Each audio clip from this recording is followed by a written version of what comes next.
Halo ibu semuanya, ketemu saya lagi dengan Dr. Roni Tamba di channel Anak Sehat dan Berkualitas.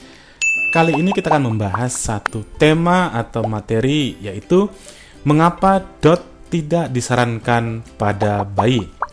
Namun sebelum membahasnya, saya mengucapkan terima kasih kepada Bapak, Ibu, atau semua orang tua yang sudah rajin menyimak materi-materi kami di channel Anak Sehat dan Berkualitas. Dan bagi Anda, Bapak Ibu atau orang tua yang baru pertama kali menyimak materi-materi kami, jangan lupa klik subscribe-nya, di like ya, dan boleh di-share kepada semua orang lain agar mereka juga mendapatkan materi dan manfaat yang sama. Yuk kita mulai pembahasannya. DOT sering disebut dengan dummy atau shooter atau pacifier yang sering diidentikan dengan pengganti puting ibu. Kita tahu ketika bayi mengenyut, entah itu mengenyut pada ibu atau melalui DOT, itu ada dua tujuannya. Tujuan yang pertama adalah nutritive sucking atau untuk mendapatkan susu atau ASI, ya, kebutuhan nutrisinya. Yang kedua adalah non-nutritive sucking. Nah, yang kedua ini atau yang non-nutritive sucking ini tujuannya adalah untuk menenangkan bayi. Misalnya ketika bayi rewel atau ketika bayi menangis, kadang-kadang orang tua memberikan DOT. Nah, ini tujuannya adalah untuk menenangkan bayinya. Nah, banyak penelitian atau banyak orang berpikiran bahwa DOT itu memiliki manfaat. Memang benar ya. Ada manfaatnya, misalnya menenangkan bayi atau mengurangi rasa nyeri ketika tumbuh gigi, ya betul ya. Atau juga untuk mengganti bayi menghisap jarinya. Kita tahu memang ada beberapa bayi itu yang sering menghisap jarinya, bahkan kadang-kadang kebiasaan itu sudah ada sejak bayi dalam kandungan. Dan manfaat yang berikutnya adalah menurunkan SIDS, yaitu Sudden Infant Death Syndrome, ya. Ini ada banyak penelitian yang menelitinya. Tetapi kita lihat dalam 10 langkah keberhasilan menyusui menurut WHO, ya, dari 10 langkah ini 1, 2 sampai 10, ternyata pada poin nomor 9 itu didapatkan atau dikatakan bahwa tidak memberikan pacifier atau empeng pada bayi. Nah, ini yang kita bahas hari ini. Kenapa pada langkah ke-9 dari 10 langkah keberhasilan menyusui itu dikatakan bahwa tidak memberikan pacifier atau empeng pada bayi. Kenapa kira-kira demikian? Nah, kita masuk pada materinya, yaitu kenapa sih DOT itu dilarang. Nah, yang pertama adalah ternyata pemakaian atau penggunaan DOT itu dapat mengakibatkan penyapihan dini. Artinya bayi itu lebih cepat berhenti menyusu pada ibunya dibandingkan jika tidak menggunakan DOT. Nah, kita tahu bahwa penggunaan atau pemakaian DOT itu teknik menyusunya berbeda dengan ketika bayinya menyusu langsung ke ibunya. Nanti kita perdalam pada slide yang berikutnya. Nah, dengan pemakaian DOT ini sering mengakibatkan bayi akan mengalami namanya bingung puting. Bingung puting itu artinya bayi itu kalau sudah senang memakai DOT, dia akan tidak mau atau lebih cenderung menolak ketika ditawarkan untuk menyusu langsung pada ibunya. Itu yang dinamakan dengan keadaan bingung puting. Dan yang berikutnya adalah lama-kelamaan efek daripada bingung puting ini maka akan mengakibatkan rangsangan si bayi pada puting ibunya itu akan berkurang. Maka akibat lanjutnya hormon oksitosinnya dan pengosongan dari payudaranya akan berkurang, sehingga hormon oksitosin dan hormon prolaktinnya juga akan berkurang untuk diproduksi. Lama-kelamaan produksi ASINya akan berkurang. Nah, inilah yang dinamakan dengan penyapihan dini.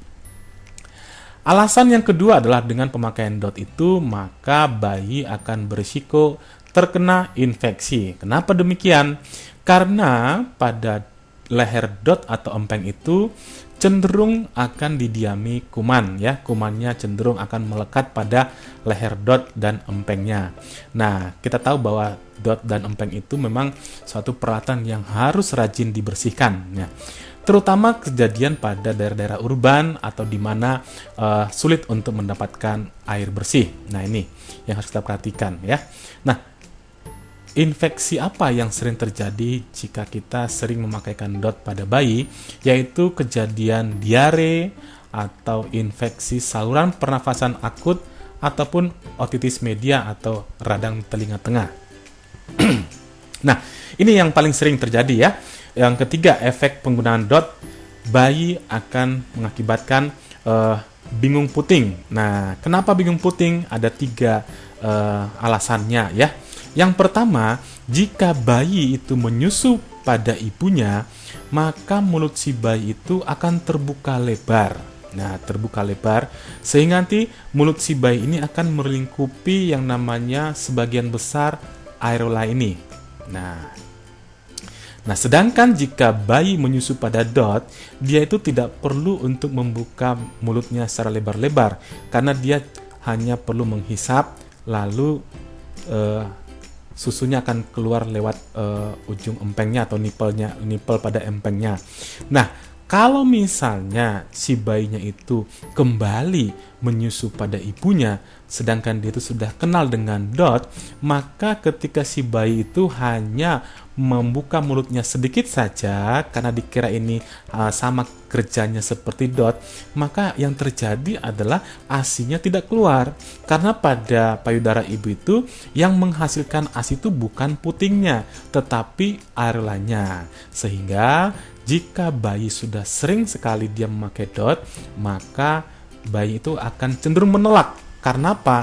Karena dia merasa dia mengenyut payudara ibunya kok nggak keluar-keluar. Nah, ini yang akan mengakibatkan bayi itu menolak ketika diberikan ASI langsung kepada ibunya. Nah, ini cara yang kedua mengakibatkan bingung puting, yaitu kita tahu bahwa saat menghisap payudara ibu, bayi itu akan menjulurkan ujung lidahnya ya, ujung lidahnya. Nah, ini kita lihat tadi, ini ketika bayinya mulai masukkan areolanya ke dalam mulut si bayi, maka si bayi itu akan menjulurkan lidahnya. Lidah itu akan bergerak dari areola yang bawah lalu menekan ke atas ya, menekan ke atas lalu menarik ke belakang sehingga kesannya payudara ibunya ini akan terkompresi atau seperti teremas. Nah, setelah itu nanti ASI yang ada di daerah-daerah sini, di kelenjar-kelenjar ASI yang di sini akan mengeluarkan ASI-nya ke mulut si bayinya. Sedangkan nih ya, sedangkan jika si bayi menggunakan dot, itu tidak memerlukan yang namanya menjulurkan lidahnya.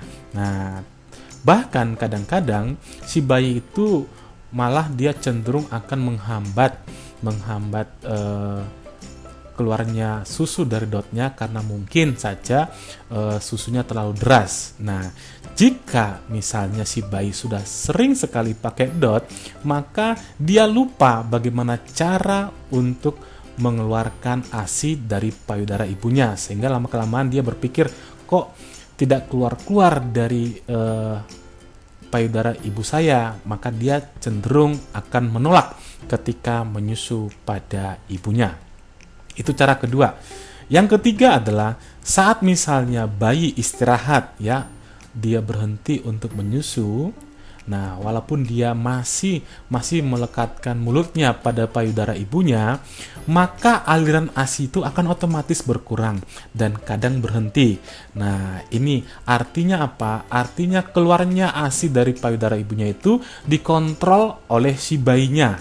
Nah, sedangkan pada dot itu ketika misalnya kita memberikan dotnya dan si bayi berhenti untuk menghisapnya, maka aliran ASI-nya tetap saja menetes. Nah, ketika bayi itu berhenti menyusu sedangkan ASI itu itu mengalir terus-menerus, maka resiko bayinya itu tersedak ya. Ini berbahaya.